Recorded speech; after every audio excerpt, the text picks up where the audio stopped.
From a bird's eye view, the Japanese islands resemble an elongated bow, as if made up of 4 arrows: Honshu, Hokkaido, Kyushu, and Shikoku. From the plane window, a spectacular landscape unfolds. Fluffy clouds cover the mountains and valleys like a carpet, and skyscrapers rise in the distance like towers from a child's construction set. Their clear geometric shapes and varied colors create the illusion of a toy city caught in the clouds. Our aircraft landed at Narita International Airport, which has the longest runway in Japan, 4,000 meters, and can accommodate even the largest aircraft. Located in the city of Narita, Chiba Prefecture, Japan, the airport is one of the world's major transport hubs. It is the main hub for Japan Airlines and all Nippon Airways, and a transit point for passengers traveling from Asia to North and South America. It handles more than 40 million passengers and 2.5 million tons of cargo annually,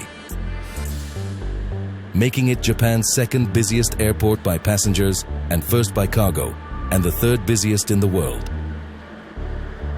It is located 75 kilometers from the center of Tokyo.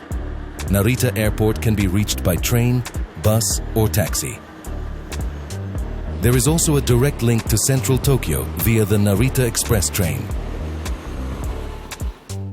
It was here, in majestic Tokyo, that my team set out to explore the grandeur of a metropolis that combines centuries of history with modern technology. After leaving Narita Airport, we took a comfortable bus to Tokyo. The journey promised to be exciting, as the window offered a picturesque view of the streets of the metropolis. The bus sped along the wide highways, passing numerous intersections and junctions. The sounds of horns, sirens, and human voices could be heard from afar, creating a unique symphony of Tokyo. Finally, our bus arrived at its final stop. We got off the bus full of impressions and emotions from this exciting trip. Stepping out onto the busy streets of Tokyo, we were immediately immersed in the atmosphere of dynamic life. Skyscrapers with bright neon signs reached into the clouds, and numerous shops and restaurants beckoned with the aroma of exotic cuisine. Crowds of people dressed in traditional kimonos and modern business suits created a unique atmosphere. To get around the city, we chose the Tokyo Metro Rail. In my opinion, it's the best way to get around Tokyo. It's comfortable, fast, cheap, and safe. Efficiency and accuracy are the hallmarks of the Tokyo subway. The trains literally ran on time, with a few minutes interval. The Japanese are known for their politeness and helpfulness. If we did not understand something, station staff or passengers were always happy to help and tried to explain as clearly as possible, even if English was not their first language. Tokyo Metro consists of 13 lines operated by 2 companies, Tokyo Metro and Toei Subway. The Tokyo Metro is very affordable, with a basic fare of 170 won, about $150 USD per trip. The amazing cleanliness struck us at first sight. Not a single piece of paper, not a single unpleasant smell. The Tokyo subway is rightly considered one of the cleanest in the world. The electronic displays clearly indicated the next train and direction of travel, making it easy to navigate. The Tokyo Metro is one of the busiest and most extensive metro systems in the world. More than 8 million people use it every day, making it the world's busiest metro system in terms of ridership. Many subway stations are real shopping centers with lots of shops, restaurants, and cafes. In some stations you can find real surprises. We saw themed carriages decorated with characters from anime or films. Sometimes there were small concerts by street musicians at the stations, which made for a pleasant and unusual accompaniment to the journey. Now that we knew all the secrets of the Tokyo subway, we were ready to explore the surface of the city and discover its many treasures. Rising from the depths of the Tokyo subway, we embarked on a fascinating gastronomic journey. Tokyo is indeed a gourmet's paradise. Japanese cuisine fascinates tourists from all over the world with its exquisite flavors, fresh ingredients, and centuries-old traditions.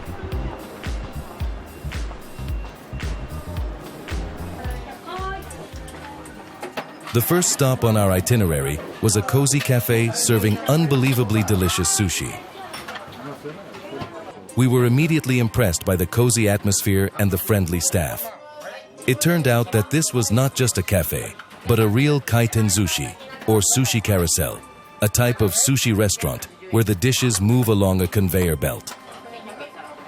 This is not only an original way of serving food, but also a great way to try a variety of sushi and rolls without having to spend a lot of time ordering. Here, in the cafe, you can watch the chefs at work preparing sushi and rolls. It turns out that they have to be prepared professionally by a so-called takumi sushi maker. Translated from Japanese, this term literally means a male person who has dedicated his life and talent to cooking and Japanese national cuisine.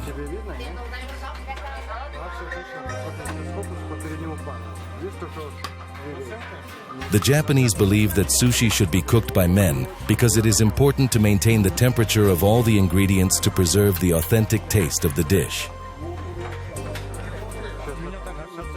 And according to the Japanese worldview, women's body temperature rises by 2 to 4 degrees during cooking. Age-old traditions are changing and being applied in new ways. So in most European countries, both women and men can be sushi chefs. In Japan, however, the established traditions of cooking the national cuisine remain unchanged. And to this day, all sushi chefs there are members of the stronger sex.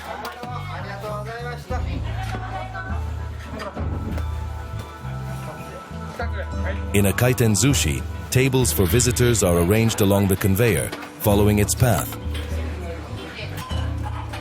Each table can seat one customer or a group of people. There are also tables for large companies that are perpendicular to the conveyor. Each table has everything you need for a meal: green tea in bags or powder, boiling water for brewing, gari, and pickled ginger. All this is provided free of charge and without restriction. To choose a dish, simply wait for the plate of your favorite sushi to pass by and pick it up from the conveyor belt. A plate with a description of the dish moves in front of the plates with the dishes. Portions that have been on the conveyor for a long time are removed to ensure that the food is always fresh. The price of each portion is determined by the color of the plate in which the food is moving along the conveyor. This is usually a fixed price. The gastronomic experience was unforgettable. Not only did we eat incredibly delicious sushi, but we also learned a lot about Japanese culture and traditions.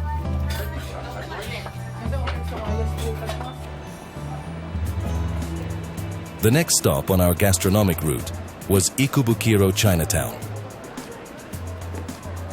This is a place where you can immerse yourself in the atmosphere of the Middle Kingdom without leaving Tokyo. There are many cafes and restaurants where you can sample authentic Chinese cuisine. The history of Ikubukuro Chinatown dates back to the early 20th century, when immigrants from China began to come here.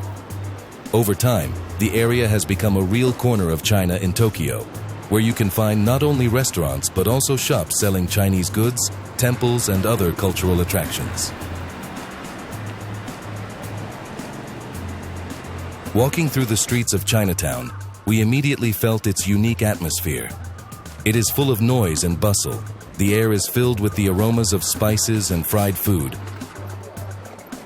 The sounds of the Chinese language can be heard from the windows of cafes and restaurants, and Chinese characters are emblazoned on signs.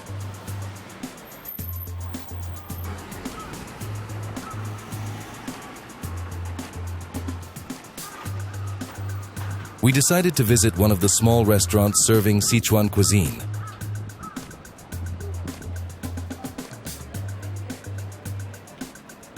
We ordered spicy dumplings with different kinds of meat, fried noodles, and soup with sour cucumbers.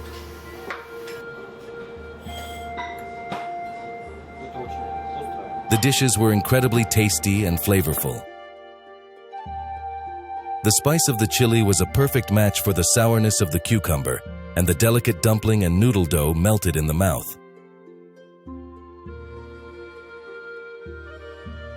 The owner of the restaurant came out personally to ask us if we liked the dishes and to share the secrets of Sichuan cuisine with us.